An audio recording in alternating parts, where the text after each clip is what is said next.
कुछ इस तरह का। जाने का रास्ता 2018 तक उस स्कूल में जाने का कोई रास्ता नहीं था, किसी की मेड़ से किसी के खेत से ही होके जाना था। कारण यह है कि वहाँ पे जमीन ही नहीं थी जो विद्यालय के रास्ते के नाम पर। जब बना था तो चारों तरफ से खुला रहा होगा, लेकिन चूंकि शहरी आबादी से सटी स्कूल है तो वहाँ पे जमीन का बहुत कीमती जमीन है, तो कोई अपनी जमीन देता नहीं रास्ते के लिए, इसलिए कोई रास्ता नहीं था वहाँ पे। तो जब मुझे अवार्ड मिला और डीएम सर ने मुझे पूछा कि आपको क्या चाहिए, तो मैंने केवल और केवल उनसे रास्ता मांगा था स्कूल का। और जो आज रास्ता बना है वो किसी की जमीन को उन्होंने एक तरह कहा जाए कि जबरन एक्वायर करके बनवा दिया। रास्ते में दुकान भी तो बन रही है। जी सर, सड़क पे दुकान भी तो बन रही है। नहीं वो दुकान नहीं, वो ऑलरेडी पूरी यहाँ से वहाँ तक किसी की जमीन है, उसमें रास्ता है ही नहीं है। तो जिसकी दुकान है उसके ही खेत में है, उसकी जमीन है। तो जितना भी बना है आज रास्ता वो उनकी देन थी। डॉक्टर राजशेखर को मैं इसलिए धन्यवाद देता हूँ, इन्होंने एक तरह से जबरन रास्ता बनवाया कि एक स्कूल है, मॉडल स्कूल है, तो वहाँ जाने का रास्ता होना चाहिए। ये पहला चित्र है। पहले दिन उस स्कूल में जाके जब मैंने सारे बच्चों को कलेक्ट किया कि हमारे स्कूल में आज पहले दिन ज्वाइन किया, और ये फोटो हमें इसलिए मिल गए कि हम फेसबुक चलाते थे, हमने उसमें डाला कि आज मैंने स्कूल में ज्वाइन किया, और ये हमारी टोटल बच्चे थे। वहाँ से हमने डाउनलोड कर दिया था, और इसको ये फोटो गवाह है कि हमारे स्कूल की जो बिल्डिंग के लिए दशा बया कर रही है और बच्चों की भी। ये स्कूल में पूरा यहाँ सामने जो नई मिट्टी आप देख रहे हैं वो वहाँ असल में गड्ढा था, वहाँ हमने मिट्टी डलवाई थी पहुँचते ही 5-6 टाली, तब जो गड्ढा भरा क्योंकि वहाँ से बच्चे गिर सकते थे उधर। तो मिट्टी भरने बाद की ये फोटोग्राफ, ये स्कूल की मेन बिल्डिंग आप देख पा रहे हो ऐसे इक्विपमेंट से। रसोई घर ऐसा था, टोटल आउटलुक स्कूल का ऐसे दिखता था। एक नल था वो भी पीने लायक पानी उसमें नहीं आता था। एक्चुअली जब मैं गया तो उसमें खराबी था वो।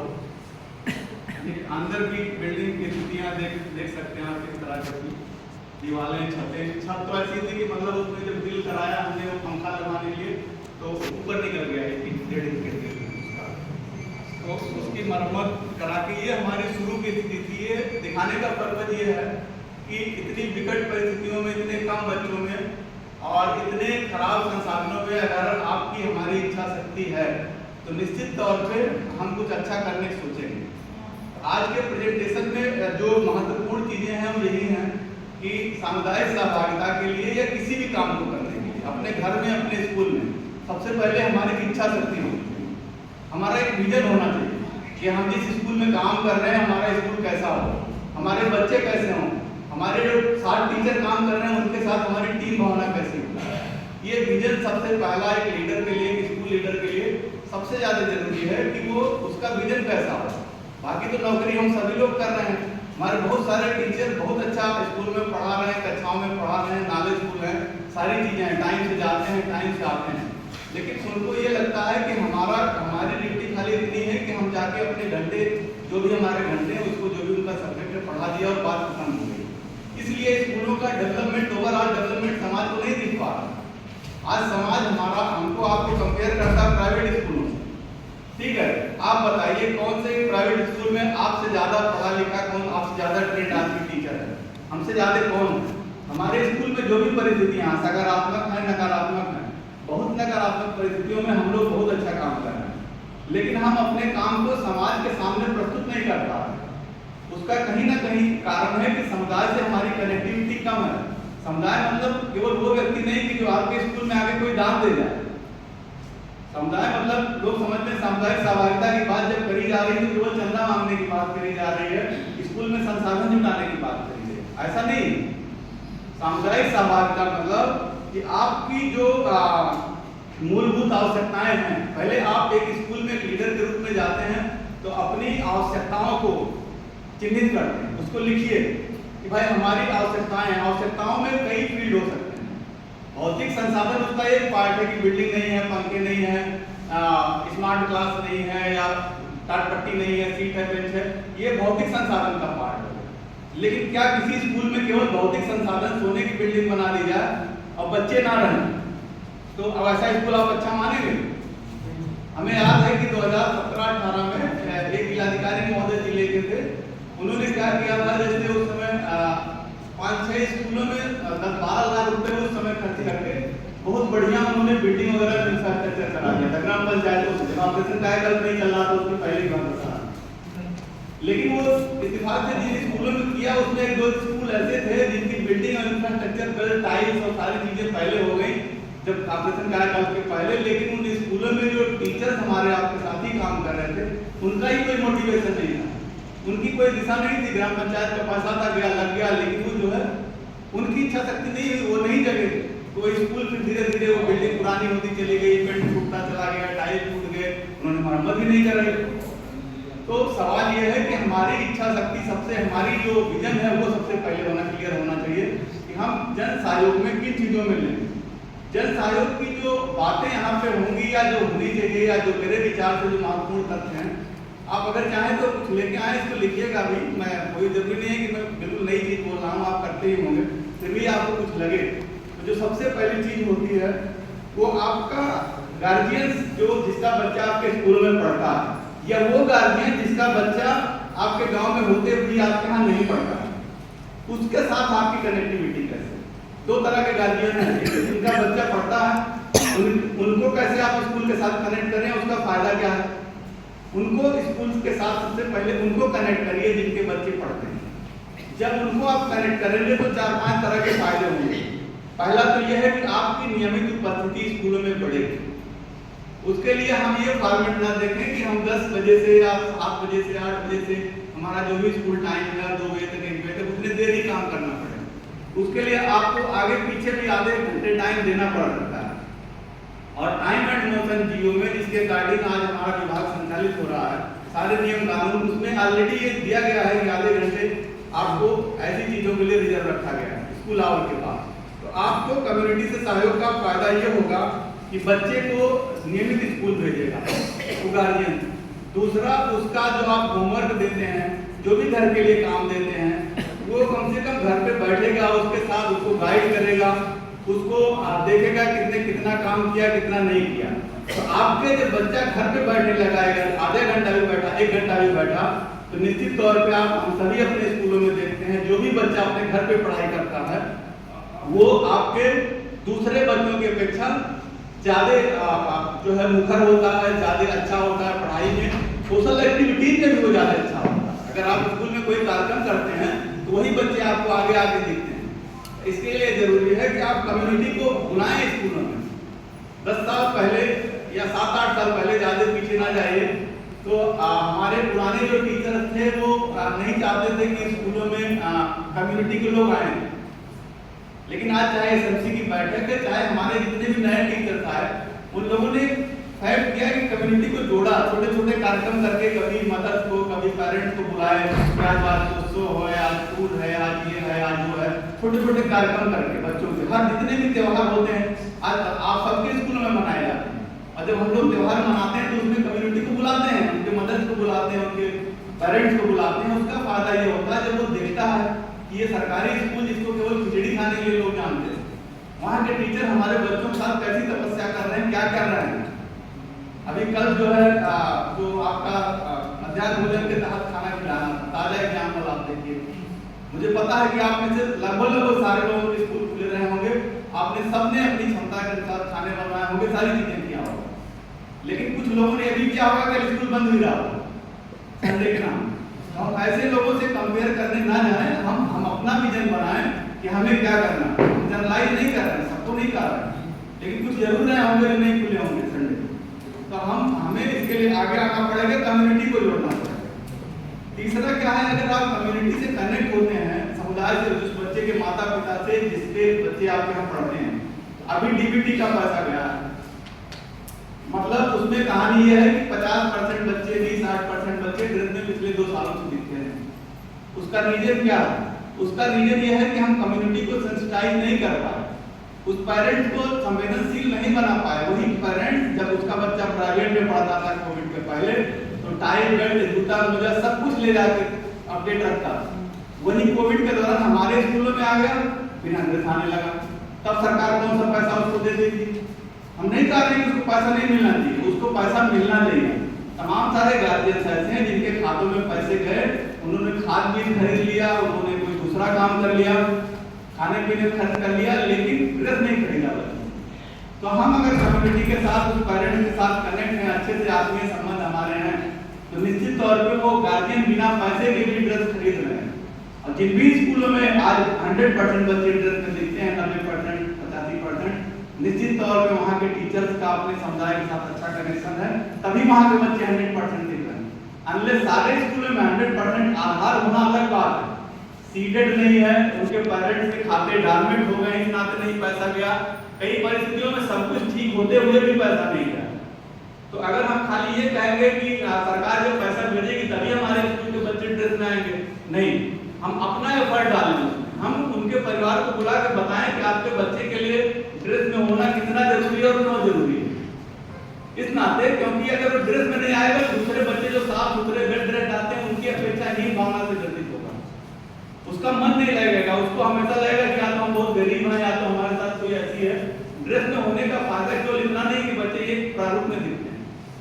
तो हम कम्युनिटी को, अगर समुदाय को जागृत करते हैं, उनके साथ आत्मीय संबंध बनाते हैं, तो निश्चित तौर पे वो बच्चा नियमित स्कूल के आने के साथ ही डीपीटी जैसी जो भी सरकार की स्कीमें हैं गार्जियंस के लिए, बच्चों के लिए, उसको फॉलो करेगा।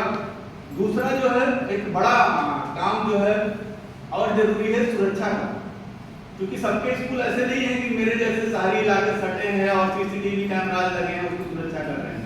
तमाम सारे स्कूलों में आज भी बिजली तो लगी है लेकिन लाइट नहीं जलती, वहाँ कनेक्शन तो है, तो वहाँ की सुरक्षा कौन करे?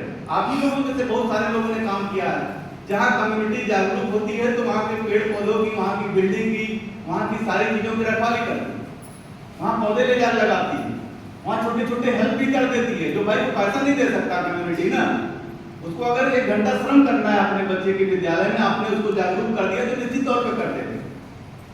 हर चीज पैसा, हर व्यक्ति पैसा ही नहीं देगा स्कूल में, जो करने लायक वो करेगा। तो कम्युनिटी को जागृत करके हम लोग उनको जो सुरक्षा, विद्यालय की सुरक्षा एक बड़ा फैक्टर है। अभी आज ही पेपर में छपा है, परसा खाल कोई विद्यालय है रामनगर का, वहां पे ताला तोड़ के बहुत बुरी तरह से कुछ नहीं छोड़ा है, चोरी कर ली है। ठीक है, तो सवाल ये है कि ये चोरियां, ये जो है पेड़ पौधे का उखाड़ना, 2020 में 21 में जगदीश शुक्ला सर के टाइम में सारे 100% स्कूलों को टोटियों से सर्वाइव, मतलब वो कर दिया गया, फुलफिल कर दिया कि एक स्कूल जिले का नहीं था जिसके पास मल्टीपल हैंडवाश नहीं। आज आप जाके देखिए, आज ताजा निरीक्षण करिए तो 40% स्कूलों में ज्यादा सक्रिय नहीं है।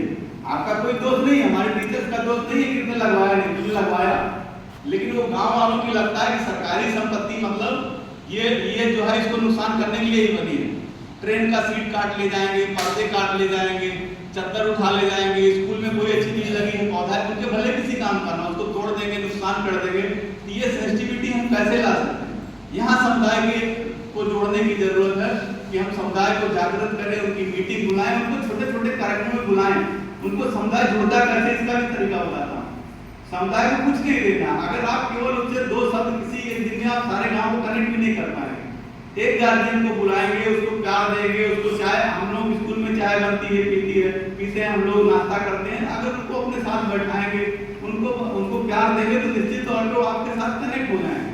उनको लगेगा कि चलो हम लोग एक टीचर हैं तो भले हमें अपने नजरिए में अपने आप को क्या सोचते हों कि हम समाज के लिए क्या योगदान रखते हैं, लेकिन गाँव वाला व्यक्ति उसके नजर में निश्चित तौर पे आप एक सम्मानित पद पे हैं। जैसे हम अभी डीएम के कमरे में जाए तो डीएम अपने परिवार के साथ चाहे जैसे रहता हो, लेकिन हमें एक प्रोटोकॉल लगता है कि हम इस कमरे में घुसे तो कैसे घुसे, व्यवहार करें तो कैसे व्यवहार करें। ऐसे ही गार्जियन को भी लगता है जब वो आपके ऑफिस में घुसता है कि प्रिंसिपल सर के कमरे में मैं घुस रहा हूँ तो हमें क्या मैनर होना चाहिए, कैसे बात। तमाम सारे गार्जियन आज भी आते हैं, जमीन पर बैठ जाते हैं। हम ऐसा क्यों होंगे? हम उनको अपने बगल की कुर्सी पर बैठाएं, उनको बताएं कि आपका क्या इंपॉर्टेंस है स्कूल में, तब वो हमारे साथ कनेक्ट होंगे। वो आया खड़ा है, वो जमीन पे बैठा है, वो आया समस्या लेके, आपने सुना ही नहीं, लौटा दिया, कह रहे जाओ तो ऐसा रोज होता है, लड़ने आ गए, ऐसा भी है। दूसरा अगर वो समस्या लेके आए तो कुछ समाधान, उसके बच्चे को किसी ने डांट दिया, मार दिया, भले ही गलती उसकी पूरी बात सुनिए, उसको सुन के जस्टिफिकेशन करिए, उस बच्चे को भी बुलाइए, उस गार्जियन को भी बुलाइए जिसकी शिकायत।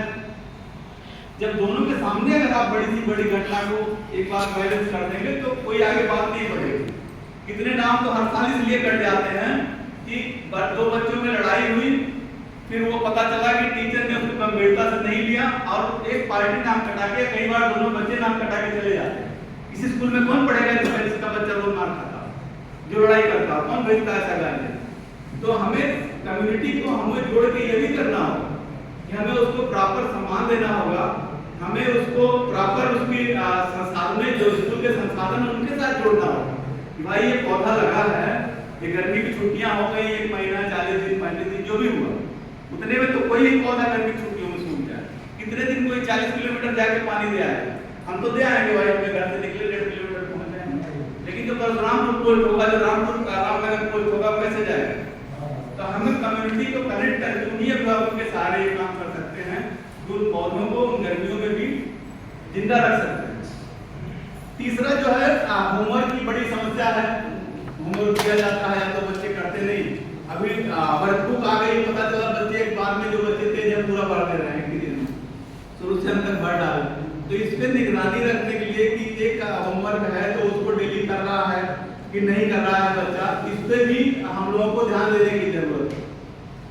उसके बाद जो मेजर पार्ट जिस पे समाज की नजर जाती है वो है हमारे स्कूल के भौतिक संसाधन, क्योंकि एक स्कूल का जो इमीडिएट अट्रैक्शन होता है वो कहीं ना कहीं हमारे स्कूल की बिल्डिंग होती है, वहाँ के स्कूलों का टाइम, टीचर्स का टाइम मैनेजमेंट होता है, ठीक है, वहाँ के स्कूलों का टीचर्स का नियमित अच्छे से काम करना होता है टाइम मैनेजमेंट के साथ, लेकिन बिल्डिंग दूर से ही दिख जाती है।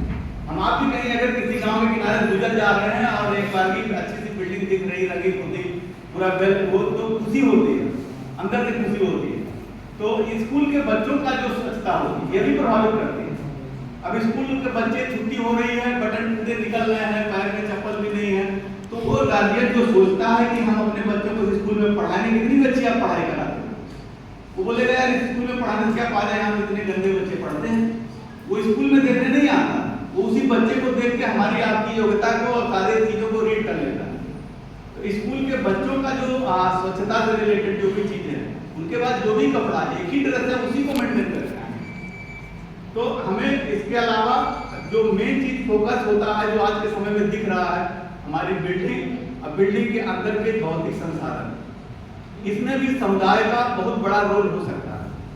मैंने अभी दिखाया अपने स्कूल की कुछ तस्वीरें, आप लोगों ने देखी, अभी कुछ और दिखाते हैं इसमें कि कैसे मैंने पूर्व वाला देखा और जो भी चीजें मेरे स्कूल में संभव हो पाई हैं, निश्चित तौर पे उसमें समुदाय के ऐसे लोगों का सहयोग है जिन्होंने आगे बढ़ के हमारे रिक्वेस्ट पे हमारी जो है बात मानी, हमारी रिक्वेस्ट को स्वीकार किया और आज तक दिन रात में प्रयास करता रहता हूँ कि क्या नई चीज अपने स्कूल में। जब मैंने स्मार्ट क्लास 2016 में लगाया तो मुझे याद है बत्ती शहर के सेंट बेसिक छोड़ के किसी के पास प्रोजेक्टर वाला क्लास नहीं चलता। ये मेरा विजन था कि मैं जिस स्कूल में जा रहा हूँ वहाँ कुछ नया करूँ, वहाँ कुछ नया जोड़ूँ, और एक समुदाय जो चाहता है, गार्जियन हमारे स्कूल के एरिया में तो भाई 200 रुपया वाला भी महीने वाला फीस है और 2000 महीने वाला भी फीस है, और गार्जियन शहर के आसपास के शहर के स्कूलों के टीचर्स की जनरल ये शिकायत होती है कि भाई हमारे आसपास तो बहुत सारे स्कूल हैं, कैसे बच्चे नहीं। हमारे सामने भी ये चैलेंज था कि 200 रुपया वाला महीना वाला भी फीस था और 2000 वाला भी था। गांव में तो कई बार ये भी मजबूरी हो जाती कि 1.5 किलोमीटर तक कोई स्कूल ही नहीं है, 2 किलोमीटर तक कुछ बच्चे मजबूरी में आ जाएंगे। लेकिन शहर में आप निकल के देख लीजिए कि 100 की छात्र संख्या शहर के रेयर स्कूल में 1-2 स्कूलों में होगी, नगर क्षेत्र के जो साथी आए हम बताएंगे, लेकिन ज्यादातर में स्थिति 10, 20, 25, 50 के अंदर वाली है। उसके पीछे तर्क ये है कि यहाँ हर कदम पे स्कूल है और टीचर डिप्लॉयमेंट नहीं है। मेरे सामने भी समस्या थी, मैं जब गया तो मेरे पास केवल 2 शिक्षा मित्र थे, तीसरा मैं, 3 ही लोग थे। हम भी ये कह सकते थे एक बार कि भाई हमारे पास 2 ही टीचर हैं और 5 क्लास हैं, बच्चे कैसे पढ़े। हम भी ये तर्क रख सकते थे कि गांव वाले हमारी बात क्यों माने, क्यों अपने बच्चे का नाम हमारे स्कूल में लिखा दें। आप देख रहे हैं कि 2 ही टीचर हैं, जाने का रास्ता नहीं है, बिजली भी नहीं थी, आप विश्वास नहीं करेंगे। सबसे पहला काम मैंने उस स्कूल में पहुंचने के तीसरे दिन बिजली जुड़वाई थी, वो भी पूरे 150 मीटर केबल से, और वो केबल भी दान किया था आरती इलेक्ट्रिकल्स जो कटरा में दुकान है, उनके दुकान में आया था, भैया मैं स्कूल में आया हूँ, आप खाली मुझे केबल दान कर दीजिए। उनको लगा होगा 10-20 मीटर केबल लगेगा, उनको दे देते हैं, हमने कहा 150 मीटर केबल लगेगा, और 150 मीटर दूर से केबल लेके आया। वो कनेक्शन 2019 के चुनाव में जब सरकार ने कनेक्शन देना शुरू किया सारे स्कूलों में, तब मेरे यहाँ कनेक्शन लगा। 2016 से 2019 तक ऐसे ही चलता था वो केबल। तो ऐसा नहीं है, चीजों को हम भी आपको सोचना पड़ेगा। अभी मैं आपको दिखाता हूँ कि समुदाय को लेके किस तरह के बदलाव जो है हमें भौतिक संसाधन में 2016 की आपने कुछ तस्वीरें देखी, आज जब 17 में मैंने क्या किया, पहला काम मैंने अपनी सैलरी से 70,000 रुपये निकाल के पूरी बिल्डिंग को वाला पेंटिंग, ऐसे जो आप तस्वीरें देख रहे हैं इस कलर की, ऐसे करा दी, उसको रंगवाया। वही बिल्डिंग जो आप अभी थोड़ी देर पहले देख रहे थे, उसको ये 2017 की तस्वीरें हैं, इसको हमने ऐसे बना दिया। इतना करने, और ये मेरे ख्याल से 1.5 महीने के भीतर स्कूल में ज्वाइन करने को, वही शौचालय जितने जैसे भी था उसको अलग से नया नहीं बनवा दिया, लेकिन जैसे भी था उसमें जो मरम्मत होनी थी, जो डेंटिंग पेंटिंग होती थी, छोटे मोटे प्लांटेशन भी, ये सब चीजें करके, फूल पत्तियां भी लगा के, जितनी भी जगह, जगह ज्यादा थी, जितनी भी जगह थी हमने उसका यूटिलाइजेशन किया। पूरी बिल्डिंग को इस तरह से पेंट करके स्मार्ट क्लास भी लगा दिया। मतलब 3 महीने के भीतर हमने वहाँ ज्वाइन करने के भीतर स्मार्ट क्लास का उद्घाटन भी ये कर दिया। ये शुरू किया 2016 के। और हाँ, सीट बेल्ट मैंने अभी श्रद्धेय सुमन मिश्रा जी यहाँ की प्रवक्ता थी, मैं यहाँ चूँकि डाइट में भी था तो मेरे परिचित थी। जब मैं यहाँ से गया, उनका एक स्कूल चलता था, मैंने कहा मैडम मेरे स्कूल में बच्चे जमीन पे बैठते हैं और आप मुझे कुछ पुराने फर्नीचर अपने स्कूल में जो रिटायर हैं उनको दे दीजिए, मैं मरम्मत करा दूँ। उन्होंने ये जो फर्नीचर आप देख रहे हैं, उन्होंने इमीडिएट महीने भीतर हमको निकलवा के इवन कुछ अच्छे फर्नीचर थे वो दे दिए, और हम स्कूलों में ले जाके देखिए पुराने फर्नीचर इस तरह से चीज़ें करके हम ये बदलाव वहाँ पे कर पाए। साथ ही साथ अभी ये 2017 की तस्वीरें थी ये मेरे पास, अभी मैं उसके अगले साल का दिखाता हूँ। अब इसमें चैलेंज क्या आते हैं, जैसे मैंने बिल्डिंग को कराया ना, आप सभी लोग यही चीज जिले के टीचर हैं, गवाह होंगे, जैसे ऐसे कराया, इसका कलर कोई बुरा लग रहा है क्या? अभी मैंने आपको तस्वीरें दिखाई, अच्छा लग रहा है, नीट क्लीन। मेरे खिलाफ कम से कम 10 IGRS पड़े कि साहब इन्होंने बिल्डिंग का कलर चेंज करवा लिया, ये तो पीला किसी नियम के साथ करा दिया, नियम में सफेद चुना ही लगना चाहिए। BSS साहब बुला के हर तीसरे दिन मुझे कहते सारे सर्वे चुनाई शिकायत आई। आप, मैं अपनी सैलरी से 70,000 रुपये स्कूल में लगाया था, पूरी बिल्डिंग को पेंटिंग पुट्टी कराने में, पेंटिंग कराने, मुझे कितना खर्च होता रहा होगा, लेकिन मैंने कभी जवाब नहीं दिया। मैंने कहा ठीक है, जिसको शिकायत करे, करना हो करे। फिर मैं जब ज्यादा हो गया, 4 IGRS हो गया, तो मैंने सर्वे सर से मैं लखनऊ गया, मिला, हमने कहा सर बड़ी दिक्कत है, ऐसे टीचर जो अच्छा काम कर रहे हैं वो कैसे स्कूल में सुधार करें, उनके खिलाफ शिकायतें हो रही। तो उन्होंने आदेश जारी किया, आप लोगों को भी वो आदेश मालूम होना चाहिए। उन्होंने आदेश दिया कि छोटे बच्चों का स्कूल है और उसमें कलरफुल बिल्डिंग लोग बाला के तहत करवा सकते हैं। तब से टीचर्स में जोश आ गए, संरक्षण मिल गया कि हमारा विभाग का अधिकारी कर रहा है, तो तमाम सारे टीचर्स ने उसको कलरफुल बिल्डिंग अपने यहाँ करानी शुरू कर। तो चैलेंजेस भी आते हैं, आप कोई भी नहीं, आप कुछ ना करिए, आपको कोई नहीं पूछेगा। जैसे ही आप कुछ अच्छा करना चलेंगे, जैसे आप कुछ समाज से अनलीक से हट के चलना शुरू करेंगे, आपके खिलाफ दुनिया भर के अवांछित है, तो उसी गांव के 10 नेता आके खड़े हो जाएंगे, आप क्यों कर रहे हैं ऐसा, क्या कर रहे हैं। आप कुछ ना करिए, स्कूल भी ना जाइए, कोई आपको पूछने वाला नहीं है, लेकिन रोज स्कूल जाइए और रोज कुछ ऐसी एक्टिविटीज करिए जो लोगों से अलग हो, तो आपके खिलाफ शिकायत होगी। ऐसी चीजों से भी अगर आप एजुकेशनल लीडर हैं तो विचलित होने की जरूरत नहीं है। ऐसी समस्याएं आएंगी और जो है उनका समाधान भी हो।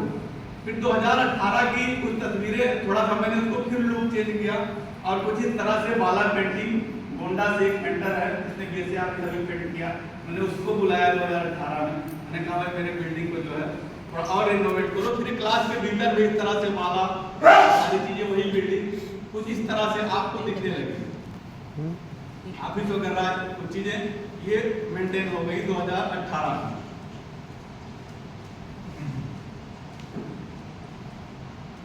टॉयलेट भी नया बनवा दिया, टॉयलेट में भी बढ़िया टॉयलेट, पूरा एक ब्लॉक बनवा दिया जहाँ हर लड़के लड़कियों के लिए 2-2 यूरिनल, 2-2 जो है सीट्स, सारी चीजें, पानी पीने के लिए बनवा दिया।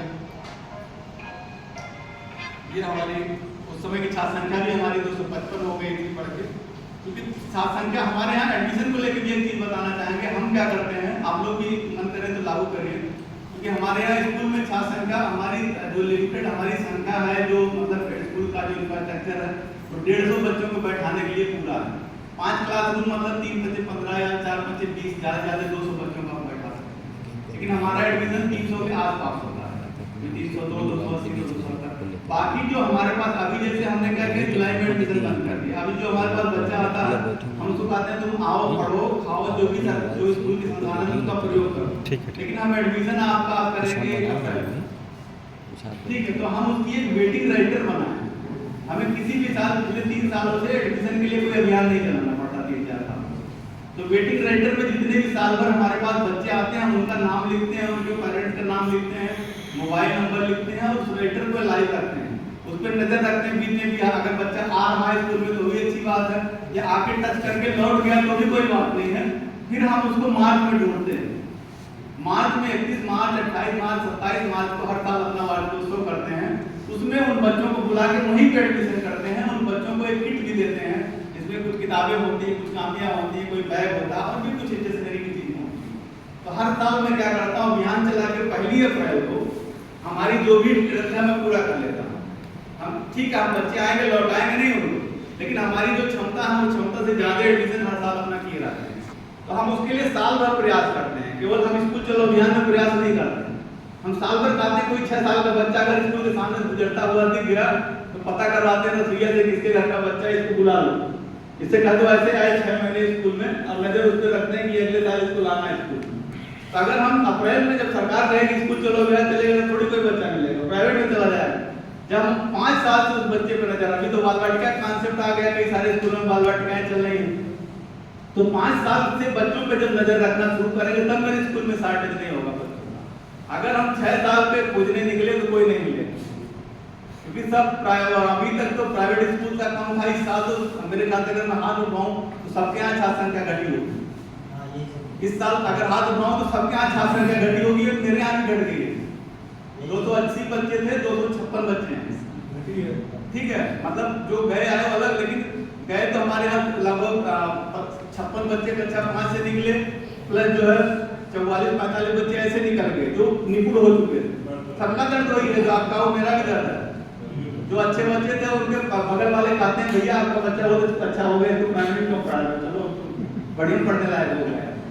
ठीक है, तो जो निपुण हो गए, इस साल जो बच्चे शिफ्ट हुए हैं ज्यादातर ऐसे शिफ्ट हुए जो आपके स्कूल के सबसे अच्छे बच्चे।